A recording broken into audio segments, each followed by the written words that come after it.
দিনের পরিস্থিতি জানাতে খুলনা থেকে জানাচ্ছেন সহকর্মী অভিজিৎ পাল। অভিজিৎ, রাজধানীর মতো খুলনাতেও আমরা দেখেছি যে শিক্ষার্থীরা তাদের ৯ দফা দাবি নিয়ে কর্মসূচি পালন করেছেন এবং খুলনাতে কিন্তু সহিংসতার খবর পাওয়া গেছে, একজনের মৃত্যুর খবর পাওয়া গেছে। আপনি জানাবেন সেখানকার পরিস্থিতি। প্রিয় নম্বর সেট করে বিকাশে সেন্ড মানি করুন ফ্রি।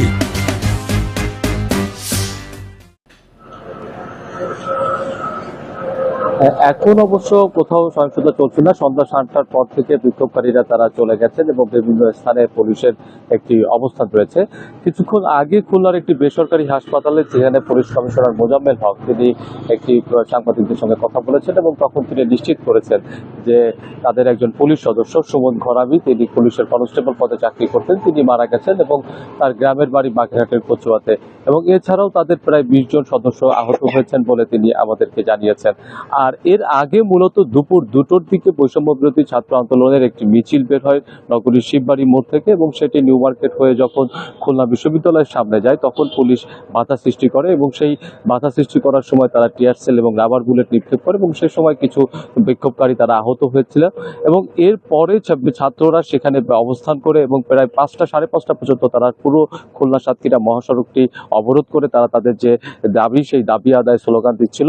এরপরে 5:30টার দিকে একটি মিছিল যখন ওইখান থেকে বেরিয়ে গল্লামারি ক্রস করছিল সেই সময় পুলিশ আবার বাধা দান করে এবং সেই সময় পুলিশের সঙ্গে ব্যাপক আকারে সংঘর্ষ হয় এবং এই সময় আমরা দেখেছি যে একটি পুলিশের ভ্যান গাড়িতে আগুন দেওয়া হয়েছে এবং এর পরপরই জানা যায় যে পুলিশের একজন সদস্য গুরুতর অবস্থায় আহত হয়েছে এবং পরবর্তীতে পুলিশ কমিশনার নিশ্চিত করেন যে তিনি মারা গেছেন। তবে পুলিশ কমিশনার বলছেন যে তারা আসলে এটিকে সংঘর্ষ বলছেন না, তারা বলছেন যে পুলিশের সদস্যদেরকে পিটিয়ে আহত করা হয়েছে এবং পুলিশ যে তাদের যে রক্ষার্থে আসলে তার টিয়ার সেল এবং গুলি নিক্ষেপ করেছে। এবং সাধারণ ছাত্রছাত্রীদের পক্ষ থেকে বলা হয়েছে দুপুরে তারা শান্তিপূর্ণভাবে মিছিল শুরু করেছিলেন এবং সেই শান্তিপূর্ণ মিছিলে খুলনা বিশ্ববিদ্যালয়ের সামনে পুলিশ যখন বাধা দিয়েছে এবং টিয়ার সেল নিক্ষেপ করেছে, রাবার বুলেট নিক্ষেপ করেছে এবং সেই সময় কিন্তু প্রচন্ড বৃষ্টি হচ্ছিল। সেই বৃষ্টি এবং টিয়ার সেল নিক্ষেপ করেও ছাত্ররা সেখানে প্রায় 5:30 পর্যন্ত তারা অবস্থান করে এবং তারপরে তারা যখন গল্লামারি হয়ে শিববাড়ির দিকে আবার ফিরে আসছিল মিছিল নিয়ে, সেই সময়টিতে আসলে সংঘর্ষ বাধে এবং তারপরে সংঘর্ষটা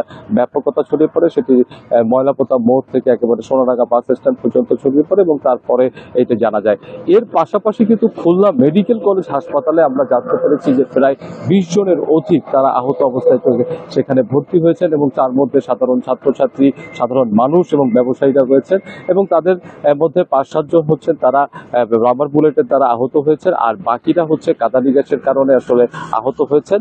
এবং এই হচ্ছে এখন পর্যন্ত যেটা জানা যাচ্ছে যে এখনো তারা মেডিকেল কলেজের চিকিৎসাধীন অবস্থায় আছেন। আর এখন আসলে নগরীর অবস্থা শান্ত রয়েছে, বিক্ষোভকারীদের কোথাও কোনো অবস্থান নাই, যান চলাচলও স্বাভাবিক রয়েছে। তবে নগরীর যে গুরুত্বপূর্ণ মোড়গুলো রয়েছে সেই মোড়গুলোতে পুলিশ এবং আইন শৃঙ্খলা বাহিনীর অবস্থান রয়েছে।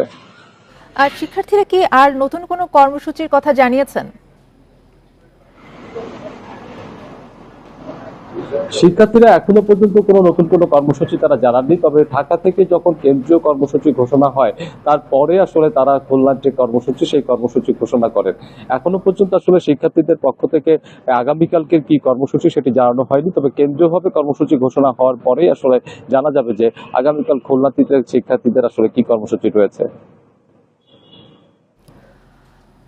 খুলনা থেকে অভিজিৎ পাল আমাদেরকে জানাচ্ছিলেন সেখানকার পরিস্থিতি।